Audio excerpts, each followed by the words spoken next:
Hello everyone. तो बच्चों आज हम डिस्कस करने वाले हैं चैप्टर नंबर 8 इलेक्ट्रोमैग्नेटिक वेव्स।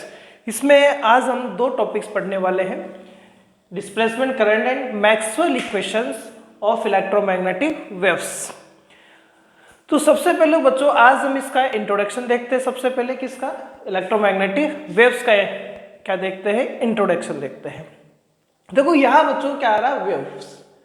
यदि वेव्स की बात करें तो बच्चों वेव्स क्या करती है, ऑलवेज क्या करती है, किसी मीडियम में क्या करती है, ऑक्सीलेट होती है। थोड़ा बेसिक सा प्रॉपर्टी हमें वेव्स का पता होना चाहिए। जो वेव्स होती है बच्चों वो क्या करती है, ऑक्सीलेट होती है। जब भी किसी मीडियम से पास होती है तो उस मीडियम के एक पार्टिकल से दूसरे पार्टिकल्स को अपनी एनर्जी का क्या करती है, ट्रांसफर करती है। जैसे मैं बोल रहा हूँ फिजिक्स, तो जो फ्रीक्वेंसी से मैं बोल रहा हूँ वही फ्रीक्वेंसी आपको सुनाई दे रही है। उसका क्या रीजन है कि जो वेव्स है वो एक पार्टिकल से दूसरे पार्टिकल की साइड में क्या हो रहा है, ट्रांसफर हो रहा है, वो इसको एनर्जी दे रहा है। यानी कहने का मीन क्या है कि बच्चों वेव्स क्या करता है, पार्टिकल्स के थ्रू किसी मीडियम में क्या करता है, एनर्जी का ट्रांसफर करता है। लेकिन देखो ये बड़ा स्पेशल वेव्स है, इलेक्ट्रोमैग्नेटिक वेव्स। इलेक्ट्रोमैग्नेटिक जो वेव्स है बच्चों, इसकी डिस्कवरी ने वास्तव में भूचाल ला दिया था। इतना खतरनाक डिस्कवरी था, इतना खतरनाक ये चेंजेस बताया कि जितने भी वेव्स थे सभी वेव्स पहले अलग अलग थे। लाइट वेव अलग, साउंड वेव्स अलग, बहुत सारी वेव्स डिफरेंट फॉर्म में थी आपके पास में। लेकिन इलेक्ट्रोमैग्नेटिक वेव्स की डिस्कवरी ने सभी वेव्स को एक कॉमनली क्या कर दिया है, मिक्स कर दिया है। सभी वेव्स की थ्योरी को एक जगह लाकर खड़ा कर दिया। अभी बच्चों कैसे लाकर इन्होंने खड़ा कर दिया वही आज की क्लास में हम डिस्कस करते हैं। तो आज देखो नेम तो बच्चों स्टार्ट तो क्या करें, इलेक्ट्रोमैग्नेटिक वेव्स, लेकिन हम इलेक्ट्रोमैग्नेटिक वेव्स के बारे में बिल्कुल भी नहीं पढ़ने वाले आज। हाँ, थोड़ा सा बेसिक इंट्रोडक्शन जरूर देख लेंगे।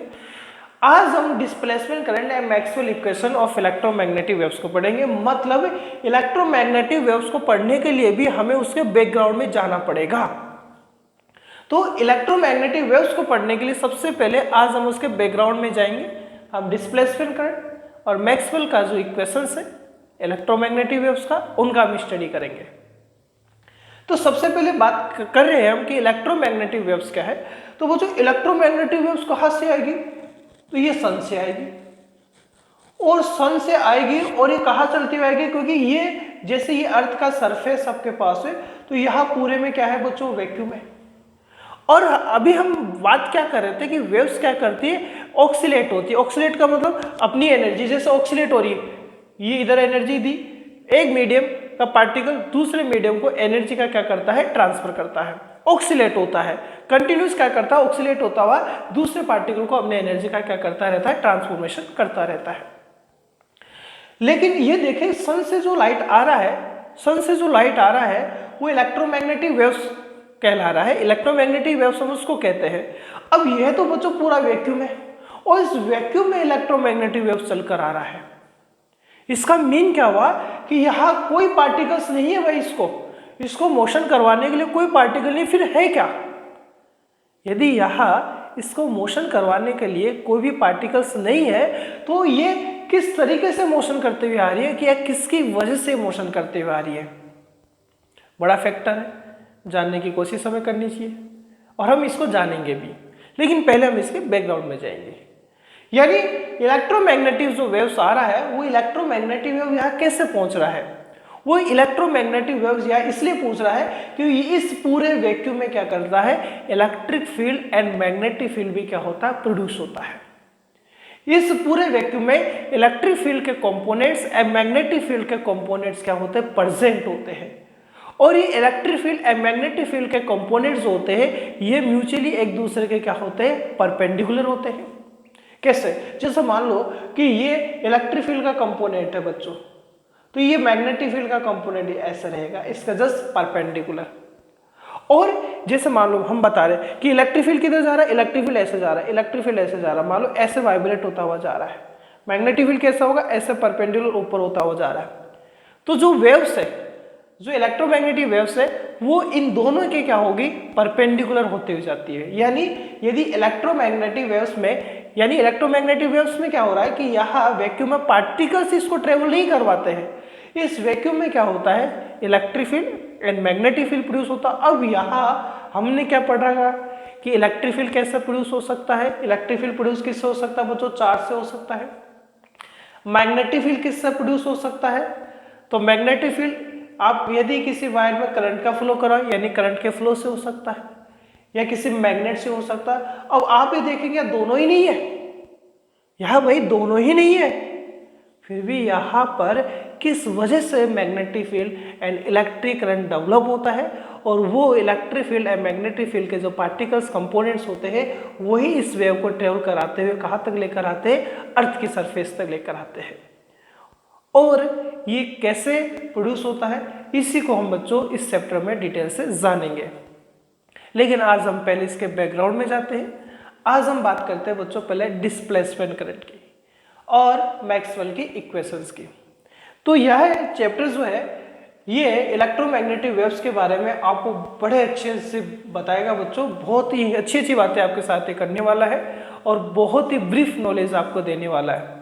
लेकिन आप थोड़ा सा इसको सोचें, आप इसको फील करें कि वास्तव में ऐसा यदि है तो देखो कितना बड़ा ये डिस्कवरी रहेगा। यानी ये बहुत बड़ा डिस्कवरी है बच्चों। इसने पूरी वेव थ्योरी को चेंज करके रख दिया। इसने इलेक्ट्रिसिटी को और मैग्नेटिज्म को एक ही प्लेटफॉर्म पर लाकर खड़ा कर दिया। अभी तक हम इलेक्ट्रिसिटी को अलग पढ़ते, मैग्नेटिक को हम क्या पढ़ रहे थे, मैग्नेटिज्म को अलग पढ़ रहे थे।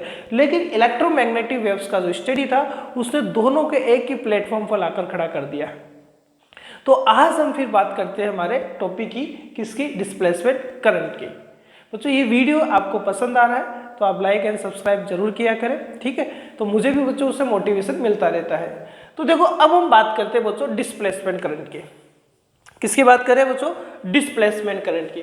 और इस डिस्प्लेसमेंट करंट की बात करने से पहले हमें भी थोड़ा सा और इसके बैकग्राउंड में जाना पड़ेगा। अब नॉर्मल करंट के बैकग्राउंड में जाने की कोशिश करते हैं और हम बैकग्राउंड में जा रहे हैं और हम याद करते हैं बच्चों फैराडे को। हम किसको याद कर रहे हैं भैया, फैराडे को याद करें। फैराडे ने इलेक्ट्रोमैग्नेटिक इंडक्शन के एक्सपेरिमेंट करने के बाद में अपने कुछ रिजल्ट्स उन्होंने दिए थे।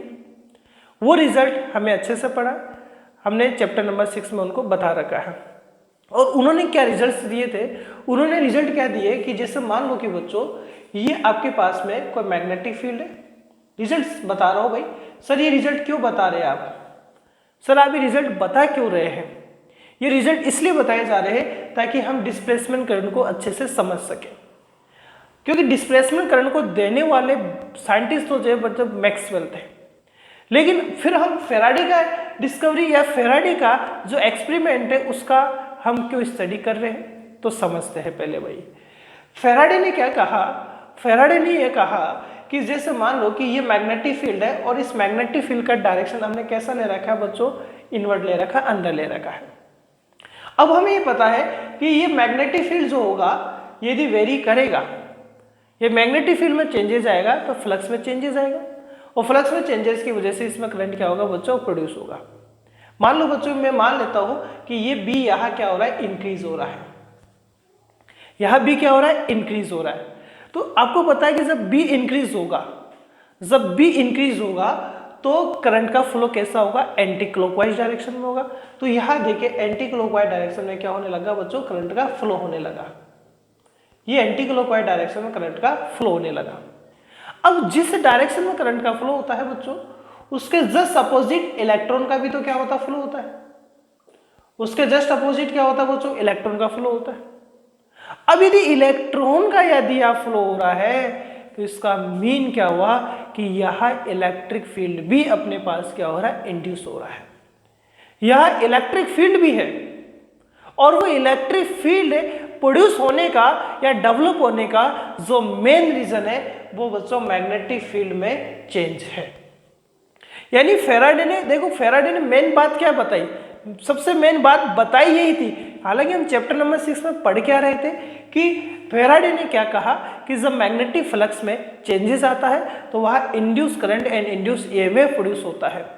लेकिन उनका कहने का जो मेन रीजन था, एक कहने का मेन जो स्टेटमेंट उनका आया था या उनका जो मेन रिजल्ट था वो ये था कि मैग्नेटिक फील्ड में चेंजेस की वजह से, यानी जो मैग्नेटिक फील्ड होता है, चेंजिंग जो मैग्नेटिक फील्ड होता है बच्चों, इनका मेन फैराडे का जो रिजल्ट था वो ये था कि चेंजिंग मैग्नेटिक फील्ड क्या करता है बच्चों, प्रोड्यूस करता है, किसको प्रोड्यूस करता है, इलेक्ट्रिक फील्ड को। किसको प्रोड्यूस करता है, इलेक्ट्रिक फील्ड को प्रोड्यूस करता है। ईएमएफ आ रहा है, ईएमएफ आ रहा है, करंट का फ्लो हो रहा है, उसके जस्ट अपोजिट डायरेक्शन में क्या आएगा, इलेक्ट्रॉन आएगा। और इस इलेक्ट्रॉन का जो डायरेक्शन है या इलेक्ट्रॉन पर लगने वाले फोर्स का जो डायरेक्शन है वो इस इलेक्ट्रॉन के जस्ट अपोजिट है ना। जैसे मान लो बच्चों ये इलेक्ट्रॉन इधर जा रहा है, ये इलेक्ट्रिक फील्ड, इसी तरीके से ये इलेक्ट्रिक फील्ड, इसी तरीके से मान लो ये इधर जा रहा है तो ये इधर इलेक्ट्रिक फील्ड हो गया। इसी तरीके से कहने का मीन क्या है कि यहाँ पर इस इलेक्ट्रॉन के फ्लो के कारण अपने पास में क्या हो रहा है, यहाँ इलेक्ट्रिक फील्ड प्रोड्यूस हो रहा है। यानी इन्होंने सबसे मेन फैराडे का जो रिजल्ट था वो रिजल्ट यही था भाई। इन्होंने क्या समझाने की कोशिश की हमें, इन्होंने क्या समझाने की कोशिश की कि चेंजिंग मैग्नेटिक फील्ड जो होता है वो इलेक्ट्रिक फील्ड क्या करता है, वो जो प्रोड्यूस करता है, इलेक्ट्रिक फील्ड को डेवलप करता है। और ये बात हमें अच्छे से समझ में आने लग गई कि हाँ वास्तव में जो अपने पास में मैग्नेटिक फील्ड होता है फ्लक्स में चेंजेस की वजह से यदि करंट डेवलप कर रहा है, ईएमएफ डेवलप कर रहा है तो 100% वो क्या कर पा रहा है, यह इलेक्ट्रिक फील्ड डेवलप कर पा रहा है। लेकिन जब इन्होंने एक्सपेरिमेंट किया तो बच्चों इन्होंने एक्सपेरिमेंट किया था 1831 में, और उसी टाइम में एक नया बेबी जन्म लिया, मैक्सवेल साहब। और मैक्सवेल ने फिर थोड़ा सा दिमाग और लगाया। थोड़ा सा क्या दिमाग इन्होंने लगाया कि क्या यदि magnetic field electric field produce कर सकता है। इन्होंने क्या कहने की या क्या बताने की कोशिश की, फेराडे ने क्या बताने की कोशिश की कि यदि मैग्नेटिक फील्ड, फेराडे तो क्या बताया कि यदि magnetic field electric field produce कर सकता है, तो मैक्सवेल ने क्या बताने की कोशिश की कि इलेक्ट्रिक फील्ड क्या मैग्नेटिक फील्ड प्रोड्यूस कर सकता है क्या।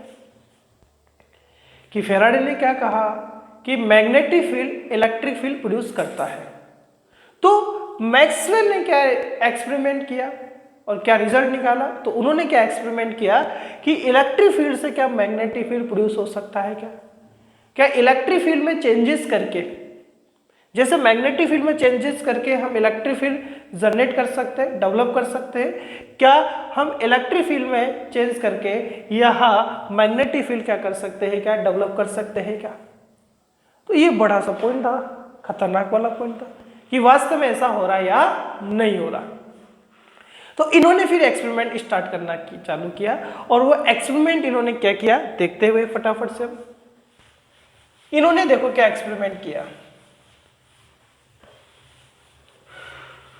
यानी फेराडे के एक्सपेरिमेंट को उन्होंने आगे थोड़ा सा और बढ़ाया और उसको रिवर्स सोचना इन्होंने स्टार्ट किया, उसका जस्ट उल्टा सोचना इन्होंने स्टार्ट किया। और उन्होंने क्या किया बच्चों, एक यहाँ कैपेसिटर की प्लेट इन्होंने ली, ये कैपेसिटर की प्लेट है, ठीक है, ये अपने पास क्या है बच्चों, कैपेसिटर की प्लेट है। और इस कैपेसिटर की प्लेट को इन्होंने सेल के पॉजिटिव और नेगेटिव टर्मिनल से कनेक्ट कर दिया। और ये मान लेता हूं कि बच्चों यहाँ इन्होंने की भी लगा दी, एक की लगा दी इन्होंने।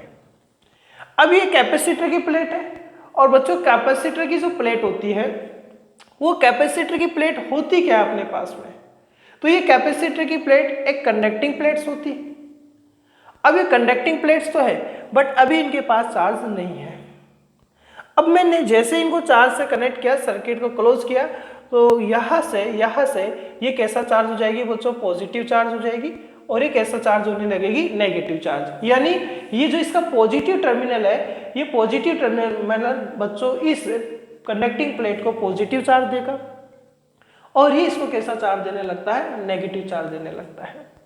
और उसकी वजह से इसमें करंट का फ्लो होने लगेगा, और इस करंट को कहा जाएगा कंडक्शन करंट, जो नॉर्मली हम पढ़ते हैं। और ये कंडक्शन करंट क्या होता है बच्चों, I इक्वल्स टू क्या होता है, dq/dt होता है। IC से लिख देते हैं इसको कंडक्शन करंट, इसको कंडक्शन करंट लिख देते हैं। यानी हम पढ़ क्या रहे हैं, हम क्या प्रूफ करना चाहते हैं, हम ये प्रूफ करना चाहते हैं क्या changing electric field, changing electric flux, जैसा magnetic flux electric field develop कर रहा है, क्या वैसे ही इलेक्ट्रिक फील्ड या इलेक्ट्रिक जो फ्लक्स है जिसमें चेंजेस आ रहे हैं, क्या वो मैग्नेटिक फील्ड डेवलप कर सकता है या नहीं कर सकता है। तो उसी के बेसिस पर हम डिस्प्लेसमेंट करंट को यहाँ सीखने वाले हैं। तो उन्होंने बड़े एक्सपेरिमेंट करने के बाद हाँ यह कंडक्शन करंट आया। अब यह उन्होंने क्या देखने की कोशिश की, देखे इन्होंने क्या किया कि देखो बच्चों यह करंट का फ्लो हो रहा है, इस वायर में करंट का फ्लो हो रहा है, तो इस वायर में करंट के फ्लो की वजह से उसके आसपास में मैग्नेटिक फील्ड भी क्या होगा, डेवलप होगा। ये हम पढ़ चुके हैं भाई, ये हम पढ़ चुके हैं कि यहाँ यदि करंट का फ्लो हो रहा है तो करंट के फ्लो के कारण यहाँ मैग्नेटिक फील्ड भी क्या होगा, डेवलप होगा। ओरेस्टेड ने एक्सपेरिमेंट में यही समझाया था कि ओरेस्टेड ने क्या समझाया था कि करंट का फ्लो यदि आप किसी वायर में करेंगे तो उसके अराउंड मैग्नेटिक फील्ड क्या होता है, प्रोड्यूस होता है। तो यह मैग्नेटिक फील्ड क्या होगा, अपने पास प्रोड्यूस होगा। अब ये मैग्नेटिक फील्ड कितना होगा भाई, क्या हम इसका मेजरमेंट कर सकते हैं? बिल्कुल कर सकते हैं। इसका मेजरमेंट करने के लिए हम एम्पियर के सर्कुलेटर लॉ का यूज करते हैं, SCL, एम्पियर सर्कुलेटर लॉ का हम क्या करते हैं, यूज करते हैं। और एम्पियर का सर्कुलेटर लॉ का यूज करते हैं तो सबसे पहले हम बात करें कि इसका डायरेक्शन क्या होगा, इसका मैग्नीट्यूड हम कैसे फाइंड कर सकते हैं। तो याद करें, इसका मैग्नीट्यूड फाइंड करने के लिए एम्पियर का सर्कुलेशन लॉ हमने लिया था यूज। अच्छा, इसका डायरेक्शन कैसे होगा बच्चों, तो इसका डायरेक्शन हम राइट हैंड थंब लॉ से देंगे। और राइट हैंड थंब लॉ से देखो करंट क्या है बच्चों, इस डायरेक्शन में, करंट इस डायरेक्शन में है, तो इस तरीके से मतलब इधर से मैग्नेटिक फील्ड लाइन कैसे जा रही है, अंदर जा रही है, और इधर से मैग्नेटिक फील्ड लाइन बच्चों बाहर जा रही है। यानी इसके आसपास में जो मैग्नेटिक फील्ड होगा वो बच्चों कैसा होगा, सर्कुलर होगा। वो मैग्नेटिक फील्ड किस फॉर्म में होगा, वो कॉन्सेंट्रिक फॉर्म में होगा, कॉन्सेंट्रिक सर्कुलर फॉर्म में होगा। और उसका डायरेक्शन इस साइड में है, तो देखो यहां से अंदर करेगी मैग्नेटिक फील्ड लाइन सेंटर, तो ये क्रॉस वाला होगा, और ये कौन सा होगा आपके पास, डॉट वाला, क्योंकि इधर से मैग्नेटिक फील्ड लाइन बाहर निकलेगी।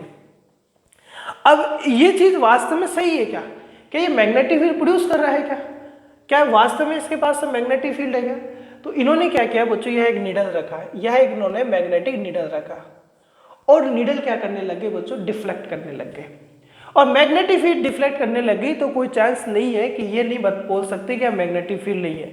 100% यह क्या है, मैग्नेटिक फील्ड है। इस करंट के फ्लो के कारण इस वायर के अराउंड में क्या है, मैग्नेटिक फील्ड आया है।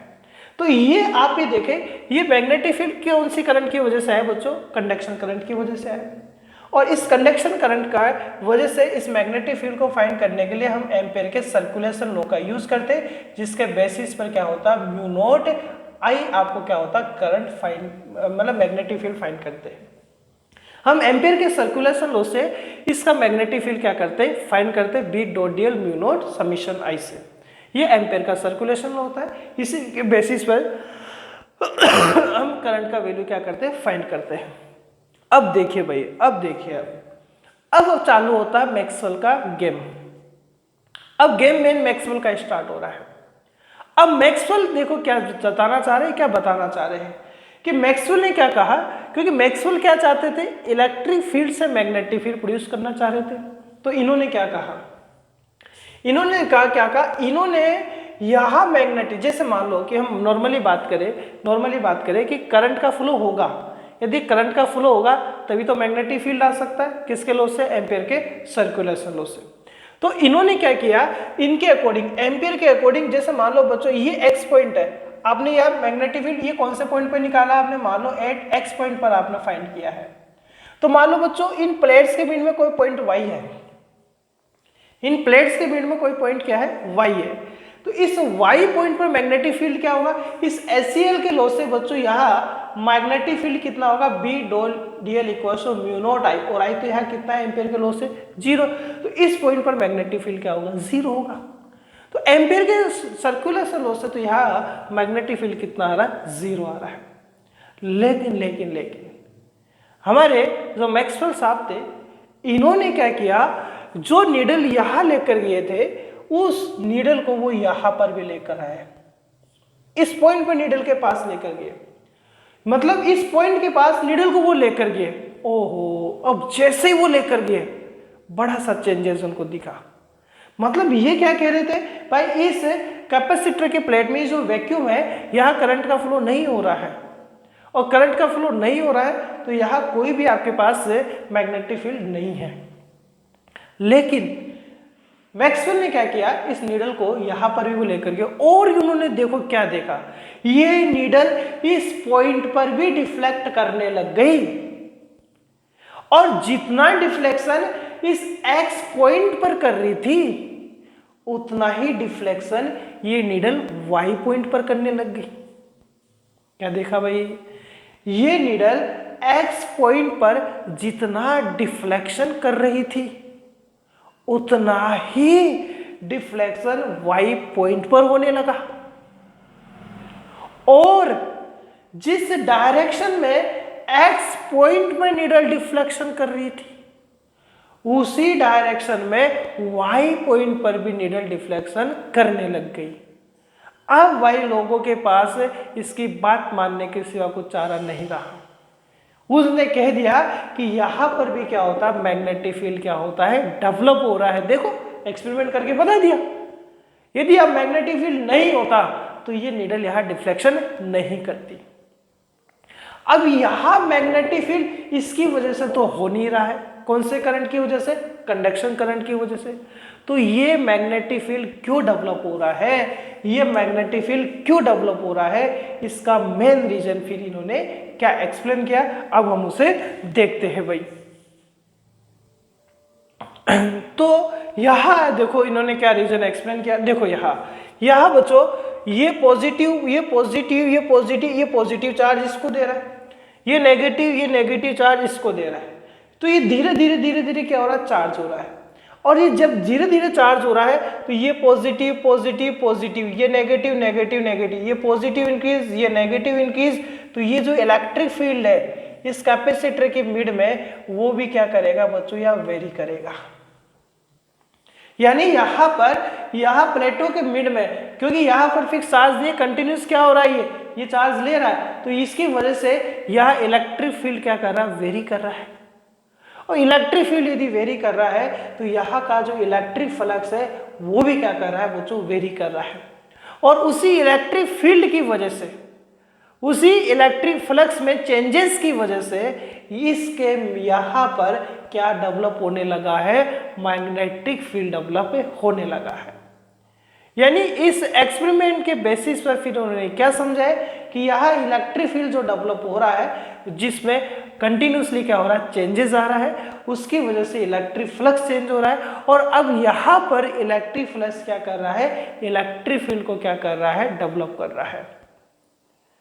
और इस इलेक्ट्रिक फील्ड को जो डेवलप कर रहा है तो उसको करंट को इन्होंने क्या कहा, डिस्प्लेसमेंट करंट कहा।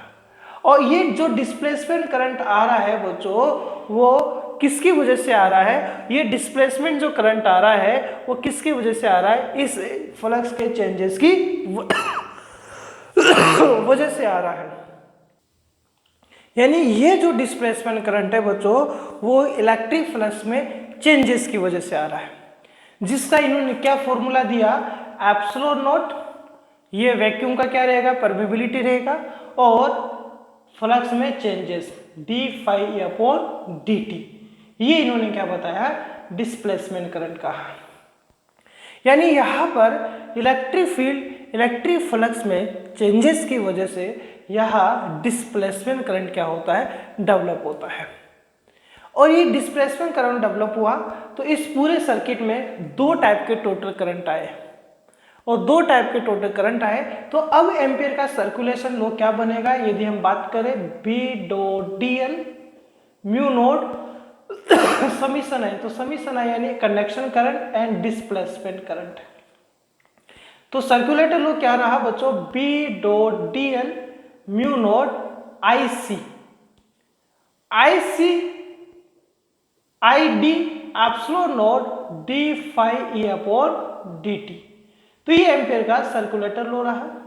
यही एम्पियर का मैक्सवेल का इलेक्ट्रोमैग्नेटिक वेव्स का फोर्थ इक्वेशंस भी होता है। टोटल हम इलेक्ट्रोमैग्नेटिक वेव के बच्चों 4 इक्वेशंस पढ़ेंगे, उसमें का ये फोर्थ इक्वेशन अपने पास है। यानी अब इनकी जो थ्योरी थी, मैक्सवेल की जो बच्चों थ्योरी थी, इसने पूरे इलेक्ट्रोडायनेमिक को चेंज करके रख दिया। पूरे इलेक्ट्रिसिटी मैग्नेटिज्म के कॉन्सेप्ट को ही चेंज कर दिया। इन्होंने जो एक्सपेरिमेंट पहले कर लिए गए थे उन एक्सपेरिमेंट को वापस से वापस से इन्होंने उन पर क्या करना चालू कर दिया, वर्क चालू कर दिया। तो ये बात इन्होंने क्या दी, डिस्प्लेसमेंट करंट, इस तरीके से इन्होंने बताया। क्या ये कंडक्शन करंट डिस्प्लेसमेंट करंट के इक्वल होता है क्या? यानी कहने का मीन, ये जो कंडक्शन करंट आ रहा था वो कंडक्शन करंट क्या डिस्प्लेसमेंट करंट के इक्वल होता है क्या? बिल्कुल होता है। ये कंडक्शन करंट बच्चों अपने पास डिस्प्लेसमेंट करंट के ही इक्वल आता है। कैसे? देखिए भाई फटाफट से, कंडक्शन करंट को डिस्प्लेसमेंट करंट के इक्वल करते हैं। देखिए भाई बच्चों, प्रूव करते हैं। तो ये क्या है बच्चों, अपने पास में कैपेसिटर की प्लेट, और ये इस सेल और बैटरी से क्या होने लग गई थी, पॉजिटिव नेगेटिव चार्ज अपने यहाँ डिपॉजिट करने लग गई थी। ठीक है, ये प्लेट पॉजिटिव चार्ज डिपॉजिट करने लगी और ये plate negative charge.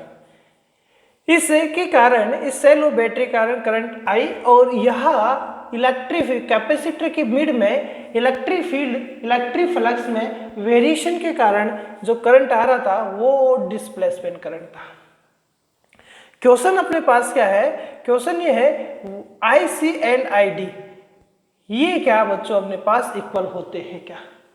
Conduction current and displacement current अपने पास इक्वल होते हैं क्या? तो देखिए बच्चों, IC क्या है बच्चों, IC क्या है, dq अपॉन dt। IC क्या है बच्चों, यहाँ dq upon dt, change in charge with respect to time या फ्लो ऑफ चार्ज। अब हम बात करते हैं डिस्प्लेसमेंट करंट। तो देखो बताओ फटाफट से, डिस्प्लेसमेंट करंट का मीन क्या है? तो डिस्प्लेसमेंट करंट क्या है, ID equals to epsilon naught d phi e upon dt। ये डिस्प्लेसमेंट करंट है, ये अपने पास डिस्प्लेसमेंट करंट है, और हमें ये प्रूव करना है कि ये डिस्प्लेसमेंट करंट कंडक्शन करंट के क्या होता है, इक्वल होता है। तो यदि हम बात करें तो बच्चों सबसे पहले आपको क्या यहाँ चेंज करना है, फ्लक्स चेंज करना है। तो देखो ये कैपेसिटर की प्लेट्स है आपके पास में, ये पॉजिटिव चार्ज है, और ये क्या है बच्चों, यहाँ नेगेटिव चार्जेस आपके पास है। और हमें क्या पता है कि बच्चों इस पॉजिटिव से इस नेगेटिव प्लेट की साइड में क्या होता है, इलेक्ट्रिक फील्ड आता है, E आता है। तो फ्लक्स क्या होता है बच्चों, फ्लक्स एग्जैक्टली क्या होता है, BA cos थीटा होता है। अब थीटा की यदि हम बात करें तो यार थीटा कितना है, तो देखो इलेक्ट्रिक फील्ड इधर, और एरिया सरफेस का कैसा होता है बच्चों, वेक्टर एरिया सरफेस के कैसा होता है, परपेंडिकुलर होता है। तो यहाँ E एंड A के मिड में थीटा कितना रहेगा, 0 डिग्री रहेगा। यदि यहाँ 0 डिग्री रहेगा तो बच्चों यहाँ फ्लक्स कितना आ गया, सॉरी EA, ठीक है, फ्लक्स कितना आ गया आपके पास में, EA cos थीटा, और cos थीटा कितना आपके पास 0 डिग्री है, तो यह फ्लक्स कितना आ गया आपके पास, EA आ गया, ये फ्लक्स आ गया। इक्वेशन नंबर दे देते थर्ड। अब इस फ्लक्स का वैल्यू हमें चेंज करना है, यानी अब हम यहाँ E का वैल्यू बच्चों यहाँ रख रहे हैं, और E का वैल्यू हम देखो क्या रखते हैं। E का मतलब क्या है कि जो इलेक्ट्रिक फील्ड आ रहा है कैपेसिटर की प्लेट्स के मिड में, जो इलेक्ट्रिक फील्ड आ रहा है वो कितना आ रहा है, फटाफट से देख डालते हैं भाई। तो देखो बच्चों, ये एक चार्जिंग प्लेट है, ये एक चार्जिंग प्लेट, ये दूसरी चार्जिंग प्लेट, और इस प्लेट के मिड में क्या करना है आपको, इलेक्ट्रिक फील्ड फाइंड करना है। तो बच्चों इस चार्जिंग प्लेट का गाउस के लॉ से इलेक्ट्रिक फील्ड निकालना हमने सीखा है। इलेक्ट्रिक फील्ड गाउस के लॉ से क्या होता है, यहाँ इस प्लेट के कारण सिग्मा अपॉन 2 एप्सिलॉन नॉट होगा। ऐसे ही बच्चों मैं E1 मान लेता हूँ, इसका ये क्या होगा बच्चों, सिग्मा अपॉन 2 एप्सिलॉन नॉट होगा। तो इसके मिड में जो रिजल्टेंट इलेक्ट्रिक फील्ड आएगा बच्चों वो क्या आएगा, E1 प्लस E2, क्योंकि पॉजिटिव में इलेक्ट्रिक फील्ड बच्चों बाहर की साइड में, और नेगेटिव में जो इलेक्ट्रिक फील्ड है, जो नेगेटिव में इलेक्ट्रिक फील्ड है बच्चों वो अंदर की साइड होता है। तो E1 E2 दोनों सेम डायरेक्शन में, तो रिजल्टेंट इलेक्ट्रिक फील्ड दोनों के ऐड करने पर आएगा। सो यहाँ रिजल्टेंट इलेक्ट्रिक फील्ड कितना आ गया, सिग्मा अपॉन एप्सिलॉन नॉट आ गया। अब हमें ये भी पता, चलो ये फटाफट से वैल्यू यहाँ पुट करें आप, तो बच्चों फ्लक्स क्या आएगा, फ्लक्स आएगा अपने पास में, देखिए यहाँ क्या आएगा, सिग्मा अपॉन एप्सिलॉन नॉट और ए आ गया। लेकिन बच्चों मुझे किसके फॉर्म में चाहिए, क्यू की फॉर्म में चाहिए। तो ये देखो सिग्मा क्या होता है बच्चों, सरफेस चार्ज डेंसिटी होता है, और सरफेस चार्ज डेंसिटी क्या होता है बच्चों, चार्ज अपॉन एरिया होता है। तो यहाँ फ्लक्स कितना आ जाएगा, सिग्मा, सिग्मा यानी अपने पास में यहाँ देखिए, यहाँ ये क्या है बच्चों अपने पास में, sigma upon epsilon electric field है, ये एरिया है, और सिग्मा इक्वल टू क्या होता है अपने पास बच्चों, क्यू अपॉन ए होता है। तो यहाँ सिग्मा कितना हो जाएगा, Q upon A epsilon not और क्या आएगा ए। यहाँ हम देख रहे हैं बच्चों ये क्यू है, तो ये ऐसे ए कैंसिल आउट हो गया। तो यहाँ बच्चों फाई ई किसके इक्वल आ गया, फाई ई केवल किसके इक्वल आ गया, 1 अपॉन एप्सिलॉन नॉट के इक्वल आ गया है। यहाँ हम देख रहे हैं कि ये जो फाई ई आपके पास है, यहाँ ये जो फाई ई अपने पास है, वो इसको सोल्व करने पर किसके इक्वल आ रहा है अपने पास, 1 अपॉन एप्सिलॉन नॉट के इक्वल आ रहा है। किसके इक्वल आ रहा है बच्चों अपने पास, एप्सिलॉन नॉट के अपने पास क्या आ रहा है, इक्वल आ रहा है। और यहाँ हम देखेंगे 1 अपॉन एप्सिलॉन नॉट के साथ क्या आ रहा है बच्चों, क्यू भी आ रहा है। तो ये क्यू अपॉन 1 अपॉन मतलब क्यू अपॉन एप्सिलॉन नॉट के इक्वल आ गया। ठीक है, देखिए यहाँ एरिया से एरिया कैंसिल आउट, तो क्यू अपॉन एप्सिलॉन नॉट के इक्वल आ गया।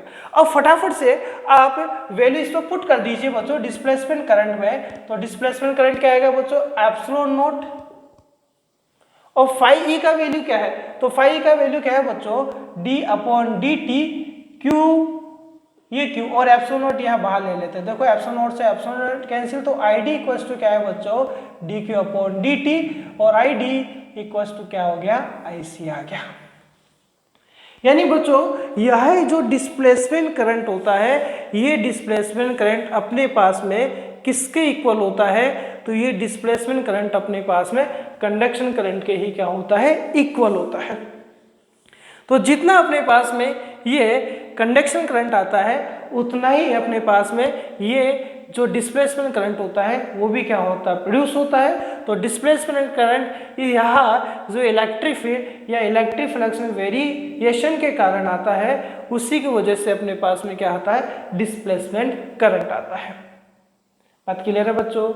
अब हम बात करते हैं, यानी देखो हमने क्या सीख लिया भाई, फैराडे ने क्या कहा कि मैग्नेटिक फील्ड में चेंजेस करके आप इलेक्ट्रिक फील्ड डेवलप करते हैं। इन्होंने क्या कहा कि जिस तरीके से आप इलेक्ट्रिक फील्ड मैग्नेटिक फील्ड में चेंजेस करके डेवलप कर रहे थे, वैसे ही इलेक्ट्रिक फील्ड में चेंजेस करके हम मैग्नेटिक फील्ड को भी क्या कर सकते हैं, डेवलप कर सकते हैं।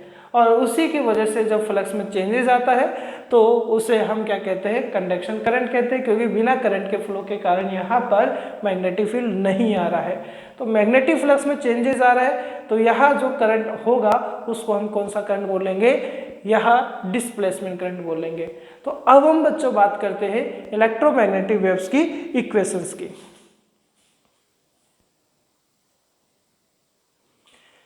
अब बच्चों हम बात कर रहे हैं मैक्सवेल की इक्वेशंस की। Maxwell's equation of electromagnetic waves. अब बच्चों मैं मैक्सवेल की इक्वेशंस की यदि बात करूं तो मैक्सवेल का एक ही मेन इक्वेशन है, लेकिन इन्होंने क्या किया, जो वर्क पहले इलेक्ट्रिसिटी या मैग्नेटिज्म में किया गया उन पर वापस से इन्होंने वर्क किया।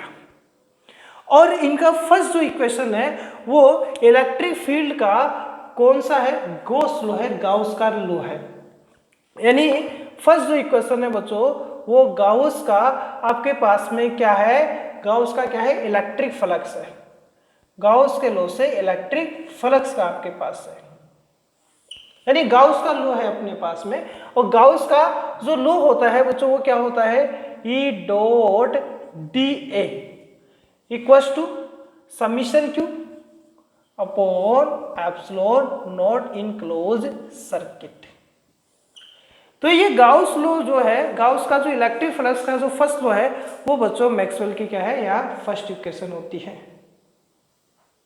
तो फर्स्ट जो है बच्चों गाउस, और आपको ये पता है कि ये किसके लिए होता है बच्चों, ये ऐसा इलेक्ट्रिक फील्ड होता है जिसमें चार्ज क्या होता है, रेस्ट में होता है। यानी ये इलेक्ट्रोस्टैटिक आपके पास जो हम जिसको कहते हैं, तो इलेक्ट्रोस्टैटिक के लिए जो गाउस लॉ होता है वो मैक्सवेल का फर्स्ट इक्वेशन होता है।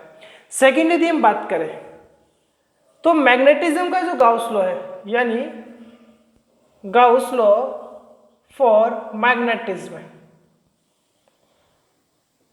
वो इसका सेकेंड इक्वेशन हुआ। और मैग्नेटिज्म में क्या आएगा, B dot D A equals to क्या है बच्चों, यहाँ 0 होता है।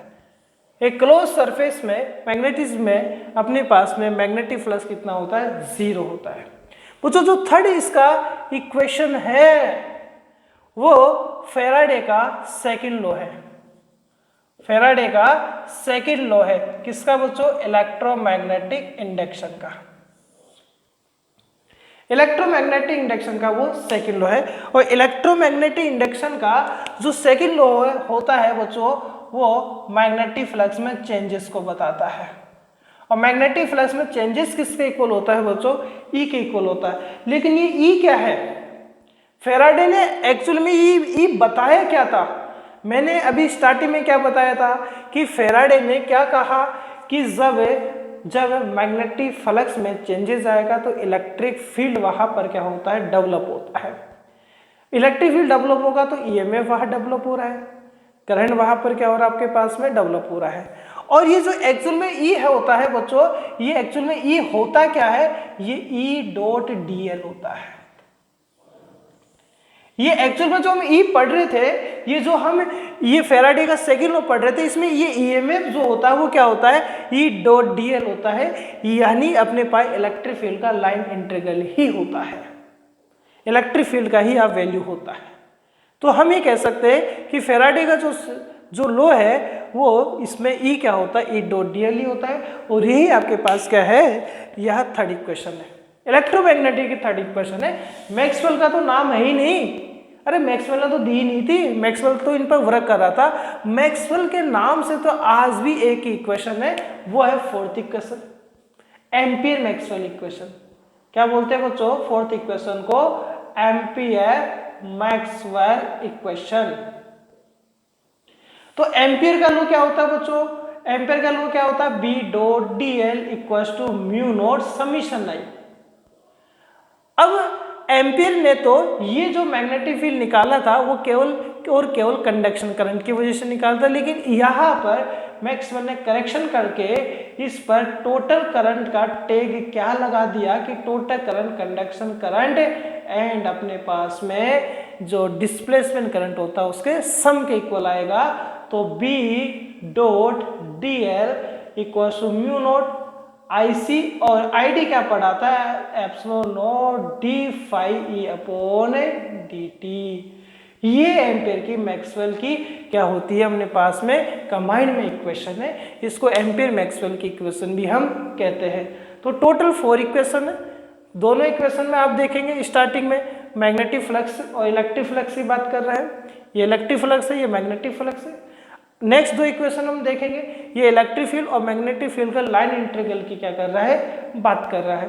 तो ये टोटल अपने पास क्या है, 4 इक्वेशन है। ठीक है बच्चों, तो आज की क्लास में आपको बहुत अच्छे से समझ में आए, तो आप लाइक करें, सब्सक्राइब करें। मिलते हैं नेक्स्ट क्लास में। Thank you.